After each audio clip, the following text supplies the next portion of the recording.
A ideia é atravessar a Europa de bicicleta, mais precisamente fazer o percurso que acompanha os vestígios da Cortina de Ferro, a linha que separava o leste e o oeste num continente europeu em antagonismo. Há 25 anos, o regime totalitário da União Soviética colapsava, mas os conflitos recentes, sobretudo na Ucrânia, despertaram novamente o debate sobre o imperialismo russo. Começamos pela Estónia. A nossa primeira paragem é em Ara, onde se situava uma base de submarinos soviéticos. Hoje em dia é um local privilegiado para a pesca. Os receios do passado não parecem ter grande eco aqui.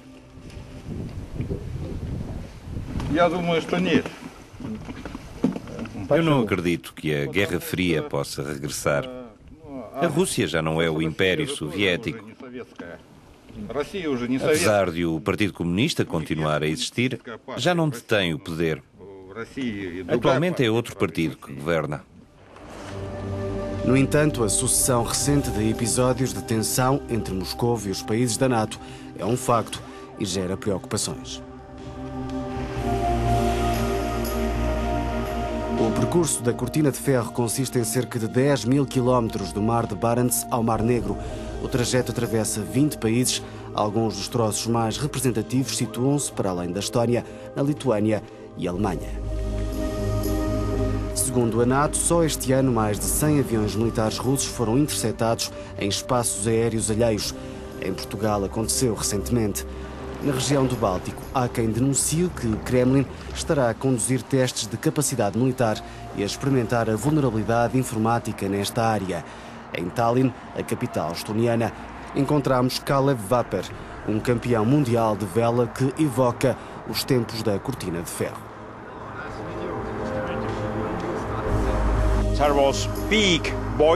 Antes existiam boias enormes na água, com um diâmetro de 4 ou 5 metros, que estavam ligadas por uma robusta corrente de metal. Debaixo de água estava uma cortina anti-submarinos. Lembro-me quando tinha 10 ou 11 anos que comecei a velejar em Otimista. Um dia houve uma competição. A partida era no rio.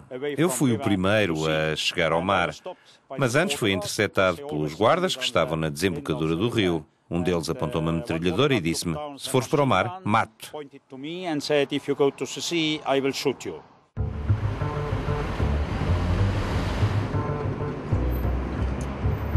No aeroporto de Tallinn falámos com Erik Niels Kross, o antigo responsável pelos serviços secretos da Estónia, que não esconde a posição crítica relativamente aos vizinhos russos.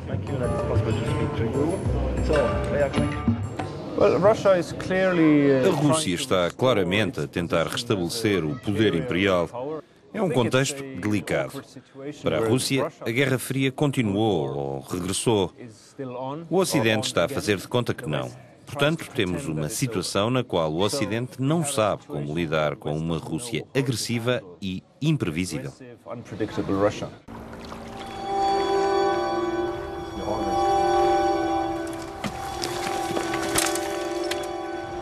A antiga prisão de Tallinn encerrou inúmeros dissidentes políticos e intelectuais condenados por violar a liberdade de expressão. O pai de Erik Niels Kross esteve preso aqui antes de ser deportado para a Sibéria.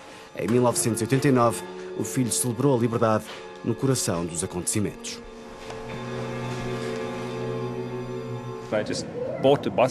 Foi uma coincidência. Tinha comprado um bilhete de autocarro para Berlim. Quando cheguei, o muro caiu. Ajudei a derrubá-lo. Vi os guardas do lado ocidental a dar garrafas de champanhe através dos buracos no muro.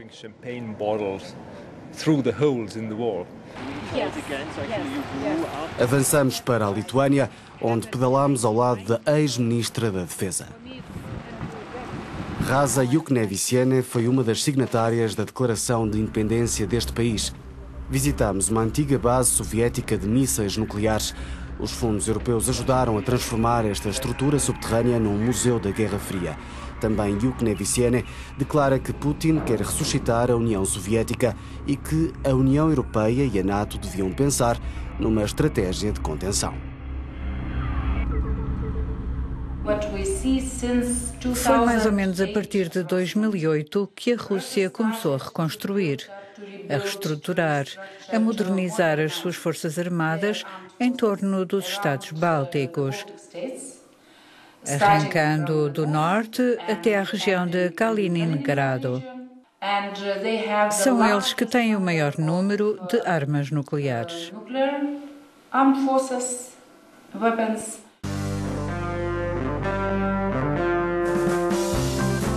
Este percurso faz parte da rede Eurovelo.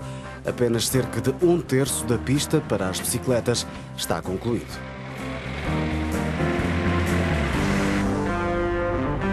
Entramos na capital alemã pela parte este e percorremos as zonas onde o Muro de Berlim ainda está de pé.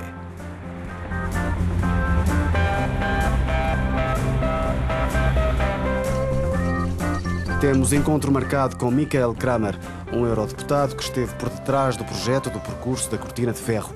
Aliás, o conceito é uma extrapolação de outra ideia de Kramer, o percurso do Muro de Berlim.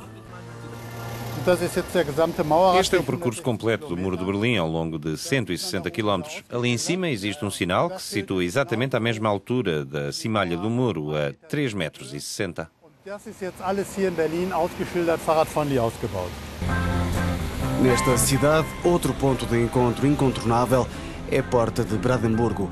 Michael Pohl pertence ao grupo de reflexão SWP, onde aprofunda temas de geopolítica e segurança.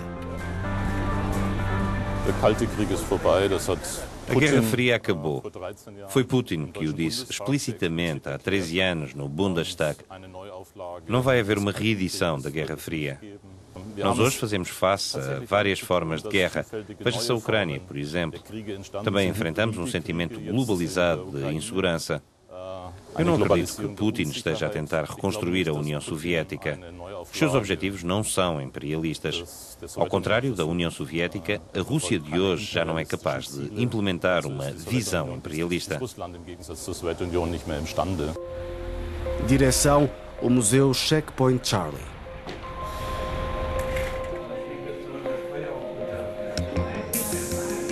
Rudi era um guarda da antiga RDA, mas acabou por integrar uma organização clandestina que ajudava pessoas a fugir para o Ocidente. O regime comunista emitiu uma ordem para o abater. A parte mais perigosa foi exatamente quando as autoridades de Berlim Este ordenaram que eu fosse morto em Berlim Ocidental.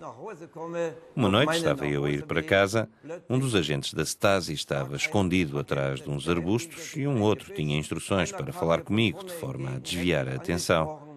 Nesse momento, o primeiro teria de saltar dos arbustos e desfazer-me o crânio com um martelo. Se tivessem conseguido, o título no jornal no dia seguinte seria "Roubo termina em morte". Rudi conseguiu escapar, mas muitos outros não. Os soldados de leste tiveram ordem para abater mesmo até à queda do regime. A última vítima foi em 1989. Na noite de 5 de fevereiro, Chris Giffey foi morto. Estava a tentar fugir juntamente com um amigo. O amigo foi preso, mas Chris foi alvejado com 10 tiros. Por que é que não o prenderam também? Uma pergunta que vai continuar a ecoar numa altura em que se receiam novas clivagens entre o leste e o ocidente.